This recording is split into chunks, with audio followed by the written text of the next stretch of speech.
வளர்பிறை சந்திரன் போல தினைக்கும் குணத்தை மேன்மைப்படுத்தி பூர்ணமானவர்களாக மாறி முழுமையடைந்த ஒரு மனிதராக பல நேரங்களில் பௌர்ணமி நிலவு போல் நம்ம ஜொலிக்கிறோம். சில நேரங்களில் தேய்பிறை சந்திரன் போல் குணம் இழந்து பொலிவிழந்து வாழ்க்கைங்கிற அந்த போராட்டத்தில் அமாவாசை சந்திரன் போல் காணாமலே போயிடுறோம். சந்திரனுக்கும் நம்மளோட மனநிலைக்கும் உணர்வுகளுக்கும் நிறைய கனெக்ஷன் இருக்குது. அதனால தான் அமாவாசை பௌர்ணமியில் கோவில்களுக்கு போங்க, ஜபிங்க, தொழுகை பண்ணுங்க, ஆன்மீக பயிற்சிகளில் ஈடுபடுங்க அப்படின்னு சொல்லியிருக்காங்க. இப்போ ஸ்ட்ராங் மைண்டு அப்படிங்கிறது என்னன்னாக்கா, எவ்வளோ மோசமான ஒரு சூழ்நிலையிலும் தன்னுடைய நிதானத்தை இழக்காமல் ரொம்ப கிரேஸ்ஃபுல்லாக அழகாக அதை கையாளுறது தான்.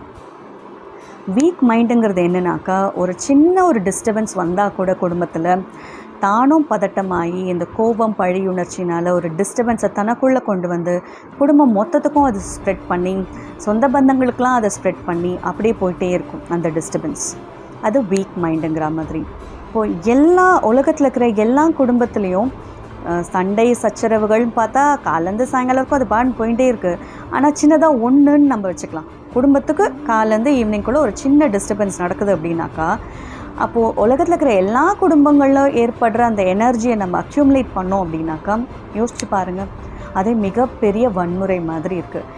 குடும்பங்களில் ஏற்படுற அந்த கோபதாபங்கள், சண்டை சச்சரவுகள், இந்த எனர்ஜி சேர சேர சேர உலகத்தோட இன்னொரு மூலையில் வன்முறை வெடிக்குது. குற்றங்களோட ஒரு உறவை ஏற்றுக்கிற மனநிலையும், அந்த என்ன சொல்கிறது, ஒரு புரிதலுங்கிற அந்த ஒரு மனநிலையும் ரொம்ப குடும்பங்களில் குறையுது.